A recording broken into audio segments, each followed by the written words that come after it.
প্রিয় শিক্ষার্থীরা, আজকের এই ভিডিওতে দশম শ্রেণীর প্রশ্নবিচিত্রা ভলিউম 2 এর মডেল কোশ্চেন পেপার 10 এর সমস্ত ধরনের এমসিকিউ ও এসএকিউ প্রশ্ন উত্তর নিয়ে আলোচনা করা হবে। প্রথম প্রশ্নটি হলো, বুড়ো মানুষের কথাটা শোনো, বুড়ো মানুষ কে? নিমাই বাবু। নদের চাঁদের ভারী আমোদ বোধ হইতে লাগিল, কারণ নদীর স্ফীত রূপ দেখে। তা নইলে ফট করে একটা লিখিল আর ছাপা হলো। বক্তা হলেন তপনের বাবা। একটা কালো দাগ, কিসের? রক্তের। ওই নতুনের কেতন ওড়ে। কেতন শব্দটির অর্থ পতাকা। অস্ত্রের বিরুদ্ধে গান কবিতায় গান শব্দটি আছে 7 বার। শ্রীপান্ত ছদ্মনামে লিখেছিলেন নিখিল সরকার। দ্বিতীয় শ্রেণীর পাঠককে বাংলা ভাষায় লেখা বৈজ্ঞানিক সুন্দর্ভ বুঝতে হলে মাতৃভাষার পদ্ধতি আয়ত্ত করতে হয়। অল্পবিদ্যা যে ভয়ঙ্করী তার প্রমাণ লেখক যেভাবে পেয়েছেন তা হলো ওজন গ্যাস স্বাস্থ্যকর। মা সন্তানকে খাওয়ায়, মা হলো প্রযোজ্য কর্তা। শব্দকে পদে পরিণত করে, অনুসর্গ। কারকের বিভক্তি লোপ পায় যে সমাসে তার নাম তৎপুরুষ সমাস। হাতে ও কলমে সমান হাতে কলমে, এটি কোন ধরনের আলপ সমাস? এটি আলপ দ্বন্দ্ব। বাবুটির স্বাস্থ্য গেছে কিন্তু শখ 16 আনায় বজায় আছে। বাক্যটি হলো যৌগিক বাক্য। ক্রিয়াখণ্ডের প্রধান উপাদান হলো সমাপিকা ক্রিয়া।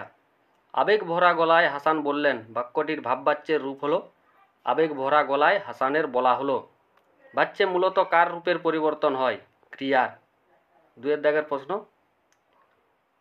অনিয়ম রেলওয়ে কর্মচারীর জন্য। বক্তা কোন নিয়মের কথা বলেছেন? আলোচ্য উদ্ধৃতিতে বর্মার সাব ইন্সপেক্টর সাহেব অপূর্বকে করেছেন। রেলের প্রথম শ্রেণীর যাত্রীদের রাত্রে কেউ বিঘ্ন ঘটাতে পারবে না, তিনি এই নিয়মের কথাই বলেছেন। চোখের পলকে কোথায় যে অদৃশ্য হইয়া গেল, কি অদৃশ্য হইয়া গেল? বর্ষণপুষ্ট জলে নদীর উন্মাত্ততা লক্ষ্য করে নদের চাঁদ তার স্ত্রীর জন্য লেখা চিঠিটি স্রোতের মধ্যে ফেলে দেয়। এখানে সেই চিঠির কথাই বলা হয়েছে। অমৃত দৃঢ়স্বরে বলল। অমৃত দৃঢ়স্বরে কি বলেছিল? অমৃত দৃঢ়স্বরে বলেছিল, নতুন জামা পরে কুস্তি লড়লে তার মা তাকে ঠেঙাবে। সারা বাড়িতে শোরগোল পড়ে যায় কেন? প্রতীক্ষার অবসান ঘটিয়ে অবশেষে তপনের লেখা গল্প সন্ধ্যাতারা পত্রিকায় প্রকাশিত হলে সারা বাড়িতে শোরগোল পড়ে যায়। কিন্তু দোকানদার হেসে ফেলে হরির কাণ্ড। হরির কোর কাণ্ড দেখে দোকানদার হেসে ফেলেছিল। প্রশ্নটা এখানটা একটু ভুল হয়ে গেছে। এক সন্ধ্যায় বাইজির ছদ্মবেশে হরিদা শহরের পথে ঘুঙুরের মিষ্টি শব্দ করে হেঁটে চলে। নতুনরা অবাক হলেও দোকানদার হরিকে চিনতে পেরে হেসে ফেলেছিল।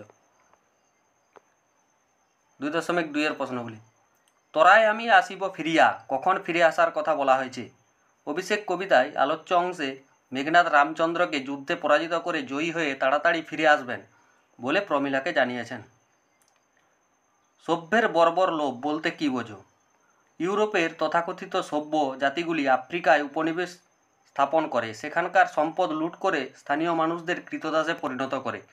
এই নির্মমতাকেই কবি শ্বেতাঙ্গ সাম্রাজ্যবাদীদের বর্বর লোভ বলে অভিহিত করেছেন। তুরিত গমনে আসি। তুরিত গমনে এসে পদ্মা কি দেখতে পেয়েছিলেন? সমুদ্রসুতা পদ্মা ভোরবেলা উদ্যান পরিভ্রমণকালে সমুদ্র তীরে বেলাভূমিতে একটি মাঞ্জস বা ভেলা দেখতে পেয়েছি। দ্রুত সেখানে উপস্থিত হয়েছিলেন এবং ভেলায় অচৈতন্য পঞ্চকন্যাকে দেখতে পেয়েছিলেন। গান তো জানি একটা দুটো গান জেনে কবি কি করতে পারেন? একটা দুটো গান জেনে কবি গানকে আঁকড়ে ধরে অস্ত্রের বিরুদ্ধে প্রতিবাদ গড়ে তুলতে পারেন। অসুখী একজন কবির প্রকৃত নাম কি? পাবলো নেরুদার প্রকৃত নাম নেকতালি রিকার্দো রেন্স বাসোয়ালোতো। 2.3 এর প্রশ্নগুলি। প্রথম প্রশ্ন, দার্শনিক তাকেই বলি, কাকে প্রাবন্ধিক দার্শনিক বলেন? যিনি কানে কলম গুঁজে সারা দুনিয়া খুঁজেন তাকেই প্রাবন্ধিক দার্শনিক বলেন। পাশ্চাত্য দেশের সঙ্গে এদেশের জনসাধারণের বৈজ্ঞানিক জ্ঞানের পার্থক্য কোথায়? পাশ্চাত্য দেশের তুলনায় আমাদের দেশের মানুষের বৈজ্ঞানিক জ্ঞান নগণ্য। এখানে বয়স্ক মানুষের জন্য যা লেখা হয় তাও প্রাথমিক বিজ্ঞানের মতো গোড়া থেকে না লিখলে বোধগম্য হয় না। এই বিষয়ে প্রাবন্ধিকরা অবহিত না হলে তাদের লেখা জনপ্রিয় হবে না। বাংলা ভাষায় বিজ্ঞান চর্চার বাধা কোথায়? বাংলা ভাষায় পারিভাষিক শব্দের অভাব এবং বঙ্গীয় সাহিত্য পরিষদ থেকে লেখকরা স্বতন্ত্র কাজ করেছিলেন বলে এক পরিভাষার বিভিন্ন প্রতিশব্দ রচিত হয়েছে, তাই বাংলা ভাষার বিজ্ঞান চর্চায় বাধা রয়েছে। বুড়ো বুড়িরা আশীর্বাদ করতেন। বুড়ো বুড়িরা কি বলে আশীর্বাদ করতেন? আগেকার দিনে গ্রামে কেউ দু একটা পাশ দিতে পারলে বুড়ো বুড়িরা আশীর্বাদ করে বলতেন, বেঁচে থাকো বাছা, তোমার সোনার দোয়াত কলম হোক। 2.4 দাগের প্রশ্নগুলি। প্রথম প্রশ্ন, বিভক্তির কাজ কি? বিভক্তির কাজ হলো বর্ণ বা বর্ণ সমষ্টি শব্দের শেষে যুক্ত হয়ে পদ গঠন করে বা শব্দকে বাক্যে ব্যবহারের উপযোগী করে তোলা। হে পিতৃব্য, তব বাক্যে ইচ্ছি মরিবারে, নিম্নরেখ পদটির কারক ও বিভক্তি নির্ণয় করো। সম্বোধন পদ শূন্য বিভক্তি। অভাব অর্থে একটি অব্যয়ী অভাব সমাসের উদাহরণ দাও। ভিক্ষার অভাব সমান দুর্ভিক্ষ। ব্যাস বাক্যটিকে সমাসবদ্ধ করে কোন শ্রেণীর সমাস তা নির্ণয় করো। পঙ্কে জন্মে যা।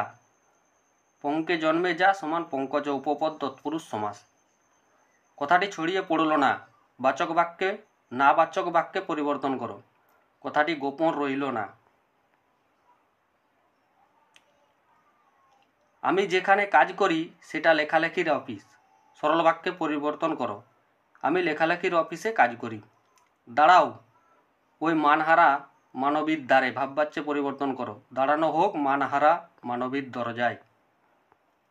বাক্যের বিধেয় কাকে বলে? বাক্যের উদ্দেশ্য সম্পর্কে যা কিছু বলা হয় তা বাক্যের বিধেয়। ঘটিত কর্তৃবাচ্য কাকে বলে? উদাহরণ দাও। কর্তা যখন নিজে ক্রিয়া সম্পাদন না করেও ক্রিয়ার নিয়ন্ত্রকের ভূমিকা পালন করে তখন তাকে ঘটিত বা অসম্পাদক কর্তা কর্তৃবাচ্য বলে। যেমন মুষলধারে বৃষ্টি হচ্ছে, ঢোল বাজছে।